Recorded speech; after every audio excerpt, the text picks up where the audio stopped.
Back when I was 20, during the summer before my senior year of college, I landed an internship at a financial services firm downtown.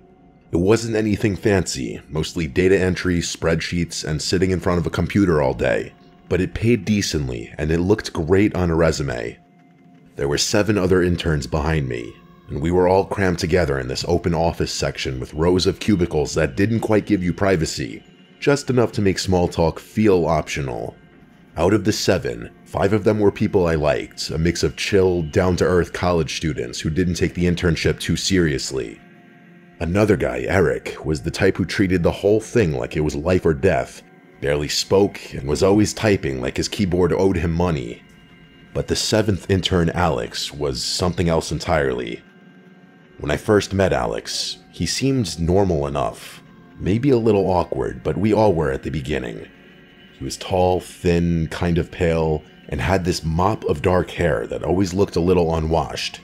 He didn't really fit the finance intern stereotype, but that's not what threw me off. It was the way he acted around me.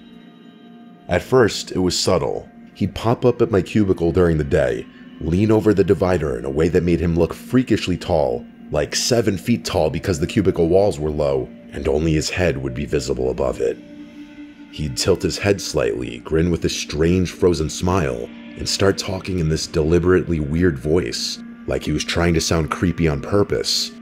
I'd laugh it off awkwardly, pretending I thought it was funny, but I remember thinking it was an odd thing to do in a professional setting. He'd say random stuff, like "working hard" or "hardly working, Ronnie," in that slow, unnatural tone, and then hold the smile for way too long. The first couple of times, I figured he was just being quirky or trying too hard to stand out. Some people at internships are awkward like that, so I didn't want to make a big deal out of it. But then it started happening more often. Every single day, at least once, I'd see his head slowly rise above my cubicle wall.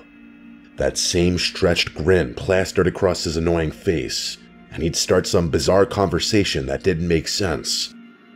Sometimes he'd make jokes that weren't funny, or mutter random phrases that didn't relate to anything. And every time, he used that same unsettling voice, like a soft voice in a kind of taunting way. Honestly, a very good recent comparison of the voice he was doing was the voice Charlie Hunnam did for his role as Ed Gein. The other interns noticed it too, but they mostly laughed it off, thinking Alex was being weird on purpose to lighten the mood. I also think they thought Alex and I had built some kind of rapport that the rest of them didn't build with him. There was something about the way he directed it only at me that made me feel uncomfortable. It's not like I treated him any differently. It was like I was his personal audience for whatever creepy act he was trying to pull. As the weeks went on, his visits got longer. He'd lean over and stay there for minutes at a time, staring at me while talking, sometimes not even saying much, just looking. I'd fake a laugh, say I had to finish a report, and hope he'd get the hint. He rarely did. Then one night, about 6 weeks into the internship, I was home eating dinner when my phone rang. It was a number I didn't recognize. I normally don't answer unknown calls, but since I was expecting a delivery confirmation, I picked it up. When I said hello, all I heard for a few seconds was silence. Then, suddenly, I heard a voice I recognized immediately. It was Alex's voice.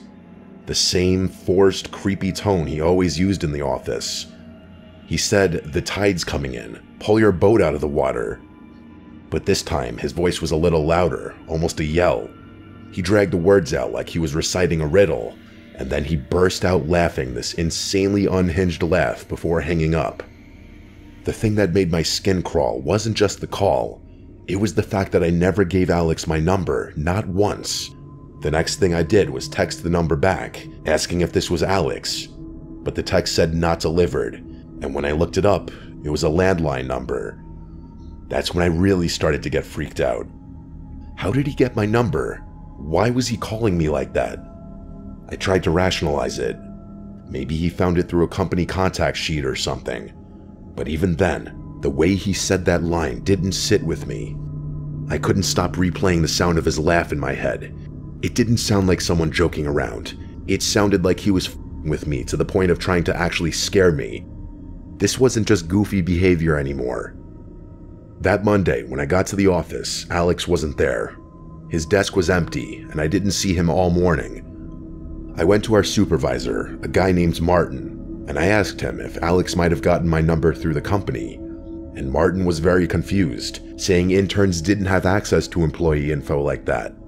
On top of that, they'd let Alex go at the end of the previous week because he wasn't doing any work and had ignored multiple warnings. That's when I told him about the call. He seemed surprised, and some of the other interns overheard. A couple of them started nodding and saying they always thought Alex was creepy, that he'd made them uncomfortable too. I told them about the weird cubicle visits, the voice, everything. Martin said not to worry, that Alex was gone for good and had no reason to come back. So that was a little comforting. For the next week or so, I kept expecting something else to happen. A message, a random encounter, something, but nothing came. Life at the office went back to normal. I figured maybe that was really the end of it. Until one early morning. It was a Friday, around 5 a.m., still dark outside except for a thin gray light creeping in through the blinds. I woke up because I thought I'd heard something, maybe a noise from outside. It made me get up and look out my window. I wish I hadn't. Standing in my backyard, halfway between the trees and the porch light, was a figure looking up at my window. Even though it was barely light out, I could tell who it was immediately. The thin frame and the messy hair, the way he stood perfectly straight. It was Alex. For a few seconds, I could not move. I just stared at him, trying to make sense of what I was seeing. And then, clear as day, I heard him call out my name in that same creepy, performative voice he'd always used at work. He dragged it out, long and sing-songy. I grabbed my phone, about to call 911, when I saw him tilt his head back and start laughing. That same loud, hysterical laughter like he did on the phone before hanging up. It didn't sound right. It sounded like someone completely detached from reality. I shouted through the window, yelling at him that I was calling the police and to get the hell off my property. I also waved my phone out the window. He just stood there for a second longer, then turned and started walking away, still laughing as he disappeared into the trees behind my house. I called the police, and in short, the dispatcher asked me if he was still there. When I said no, she told me to call back if he came back or threatened to break in. I never saw him again after that. Not at work, not around town, nowhere. The police couldn't do much since he hadn't technically broken in or made a direct threat. It was one of those situations where you just have to live with the unease, hoping it's over. The rest of the summer passed without incident. I finished the internship, and on the last day, my boss pulled me aside to offer me a permanent position for after graduation. At the time, I accepted, though a small part of me felt unsettled about ever going back to that office again. I never told them about what had happened that morning. I didn't see the point. Alex was gone, and no one even knew where he'd ended up. Over time, I convinced myself that he must have been dealing with some kind of mental illness or social disorder, something that made him act that way. It's the only way I can make sense of how he went from a quiet, awkward intern to standing in my backyard at 5 in the morning, laughing like a lunatic. It's been a few years now, and I've moved on from it. I didn't end up with that company. I got a different job after graduation. I don't think about this too often anymore, but sometimes the thought of that image of him in my backyard still skeeves me out. I still wonder how he got my number, how he found my address, and what he wanted that morning. I guess it's not that hard to get people's info online these days. All I know is that for a few months in my life, I worked alongside someone who wasn't just strange, he had something way deeper going on. And no matter how many years pass, I'll never forget the sound of him laughing in the dark, as if it was all one big joke that only he understood.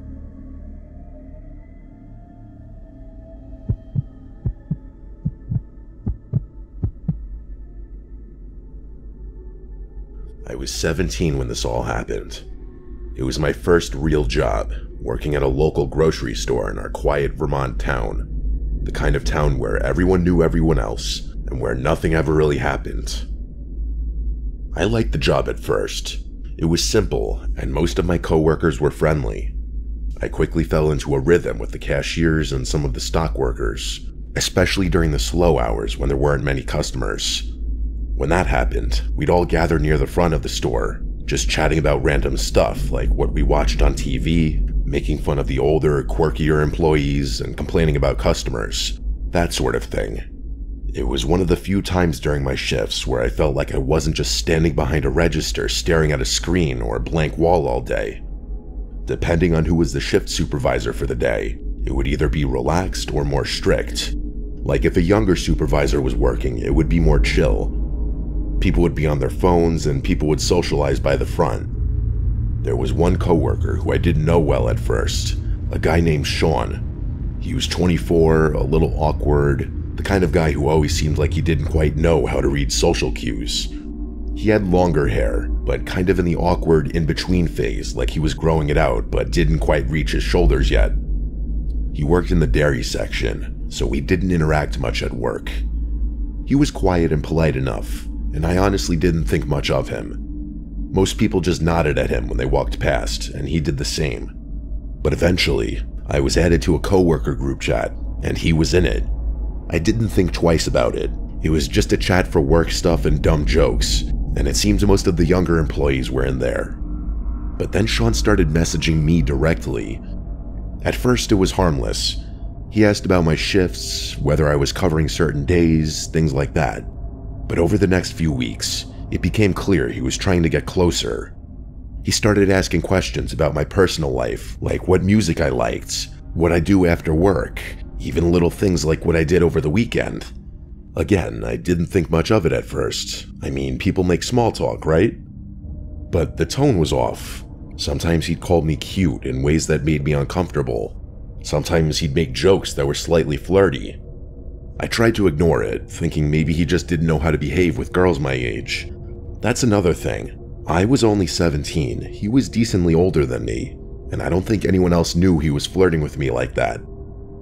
It didn't take long before the behavior became slightly annoying. He'd comment on things I posted online, and sometimes the messages were late at night. Not threatening, not really, but there was this persistence in him that made me uneasy. I didn't know how to tell him to back off without making it awkward at work, so I mostly ignored him. Don't shit where you eat, I always hear people say. One day, I was at home watching Stranger Things, my favorite show still to this day. I'd been catching up on the latest season, binge-watching episodes in my bedroom, just completely lost in the show. And then a couple days later at work, everyone was gathered at the front of the store chatting about TV shows. I was talking with a few of the cashiers about some random series, when Sean suddenly asked me, "You like Stranger Things, right?" I froze. I couldn't remember telling anyone at work about my show. I just nodded, trying to brush it off, but it left this cold feeling in my stomach. How did he know? I didn't say anything. I did make eye contact for a moment. He just smiled awkwardly and eventually left the front of the store back to the dairy section like nothing had happened. But I couldn't shake the feeling that he was watching me more than I had realized. It wasn't until a few nights later that the fear really started. I was lying in bed, trying to fall asleep after a long day at work. The house was quiet, and then I heard a soft scraping noise against my bedroom window. At first, I thought it was the wind or maybe a branch brushing against the glass, but then I heard it again. A distinct sound of someone tapping on the window, just lightly enough for it to be unnerving. I got up and peeked through the blinds, half expecting to see Sean out there, but there was nothing. I tried to convince myself the sound was nothing to be alarmed about, but the thought of Sean's question at work, about Stranger Things, a show I hadn't told anyone about, it kept running through my head. A couple of days later, he texted me again. This time I didn't ignore it. I told him clearly and firmly that I wasn't interested.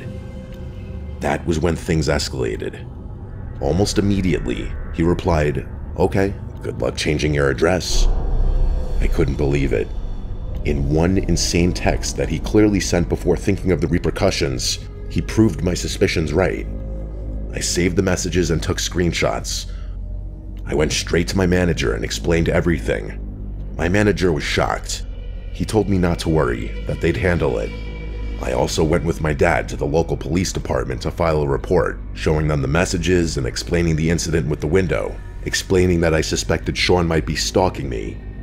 The next day at work, Sean was called in by our boss. He didn't come back. It turned out he was fired on the spot, and the police started the paperwork for a restraining order. I thought maybe that would be the end of it, but I quickly realized that nothing really felt over. Even with the restraining order in place, if he was actually a crazy person, what's a piece of paper gonna do to stop him from coming back to the house and doing something crazy? I double-checked locks obsessively, refused to answer any calls or messages from unknown numbers, and avoided talking about my routines with anyone except family. The weeks dragged on like that. I would wake up at night convinced I heard something outside. I had to remind myself constantly that the restraining order was legally binding, that he couldn't come near me, but the fear was real. Eventually, as the weeks turned into months, the paranoia started to fade. There were no incidents, no attempts to contact me, no sudden appearances. The restraining order seemed to hold, and life slowly returned to normal. I got more comfortable going out alone, stopped checking my window obsessively before bed, and eventually, I stopped thinking about Sean altogether. It took a long time, though, for me to feel fully safe again. Even after moving on, the experience left a mark. I was hyper-aware of my surroundings, cautious about new people I met, especially in situations where I felt isolated. I learned to trust my instincts and take any uncomfortable behavior seriously, no matter how small it seemed at first. Looking back, the thing that scares me most isn't that Sean might have actually harmed me. It's how quickly someone who seems normal, even awkward or harmless, can turn into a source of fear. It can start with small, seemingly innocent interactions, messages, questions, little comments, and escalate into something far more serious. Now, years later, I've moved past it. I work in a different town, live in a new apartment, and I don't think about that grocery store anymore. I don't talk to a single coworker from that job anymore. But the memory of those nights lying in bed, convinced someone was outside my window, it's not something that ever goes away entirely. It's a reminder of how quickly life can feel unsafe, even in a small, quiet town where nothing ever seems to happen. And while Sean never came close to doing anything physically, the psychological impact was enough to make me question how safe I ever truly was.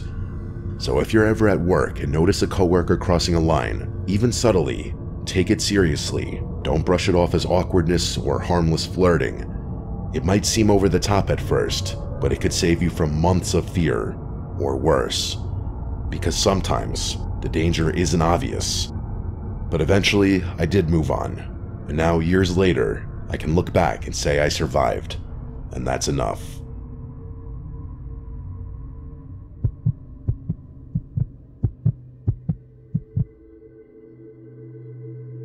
When I was 26, I started working at a small insurance office in a quiet part of Pennsylvania. The kind of office that's tucked behind a strip mall with one long row of desks, flickering fluorescent lights, and the smell of coffee at all hours of the day. It wasn't glamorous, but it paid the bills, and I liked most of the people there. The job could get boring, especially on slow days when the phones barely rang, but it was easy money. I usually worked the day shift, but on this particular Friday, I was scheduled to help close up the office because we were behind on filing a batch of client records. There was a big storm warning that afternoon, the kind that takes over the entire local news broadcast.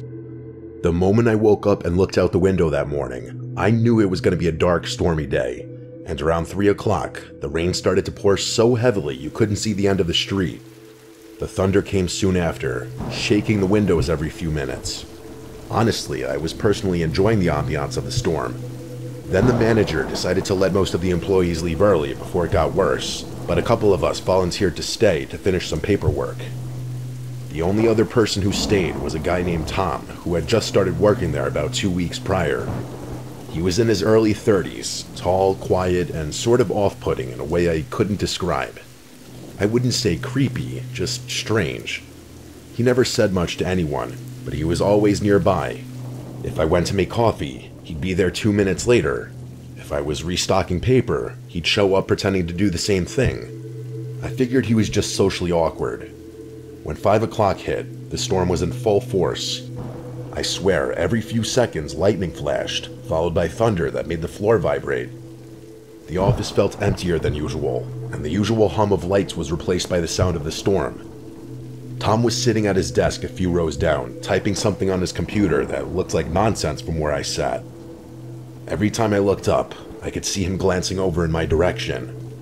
At first, I tried to focus on my work, but after an hour or so, I realized I hadn't seen him get up once.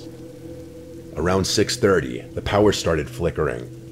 Both of us made the same nervous laugh when the lights dimmed, but he didn't say anything. The next flicker lasted longer, and when the power finally went out completely, the office went silent except for the rain. The emergency lights kicked in, leaving everything bathed in a faint orange glow. I said something about maybe it being a good time to head out, but Tom didn't respond. I heard the sound of keys jingling, and then the front door locking. He muttered something about how it wasn't safe to go outside right now. I thought maybe he was just trying to be helpful, but something about the way he said it gave me chills. I went to grab my bag and jacket, figuring I'd wait it out for a few minutes before heading home. The power outage made the whole building feel smaller. The emergency lights barely lit the hallways, and the storm outside was deafening. When I came back toward the front, Tom was standing near the door, just staring out into the dark parking lot. The rain was falling so heavily you couldn't see anything past the glass. I told him I was going to make a quick call to my boyfriend to let him know I'd be home soon. He didn't say anything again. He stood there staring out the window. I walked toward the break room, but when I tried using my phone, there was no signal. I figured the storm must have knocked out the tower. I tried the landline, but the line was dead too. I turned around to go back to the main office, and nearly jumped when I saw Tom standing in the doorway. I hadn't even heard him walk up. He was holding a small flashlight under his chin, casting shadows up his face. He had this half smile like he thought it was funny. I forced a nervous laugh and told him he scared me. I then asked him again about unlocking the door so I could leave, but he said something about it not being safe yet, and how it was better to wait until the worst of the storm passed.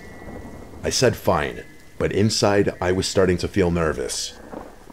He kept watching me. I decided to move to my cubicle to pack up my stuff, pretending to be calm. I wanted to wait for a lull in the storm and then get out. When I looked up again a few minutes later, Tom was gone. I figured maybe he went to the restroom. I took the chance to head to the back door instead of the front one. I knew that one led to a small parking lot behind the building where my car was. When I reached it, I realized the handle wouldn't move. The door was chained shut from the inside, like someone had looped a chain and padlock around it. We had never done that before. I turned around and saw the faint glow of the flashlight coming from down the hallway. I ducked into the supply closet next to the break room and closed the door quietly, trying to keep my breathing under control. I could hear Tom walking slowly through the hall, and then I heard him call my name. He sounded like he was trying to sound comforting. He said he just wanted to make sure I was safe. I didn't move or say a word. My heart was pounding so hard I thought he could probably hear it. He walked past the closet, and for a few seconds, I could see the thin strip of light from the flashlight shining under the door. Then it disappeared.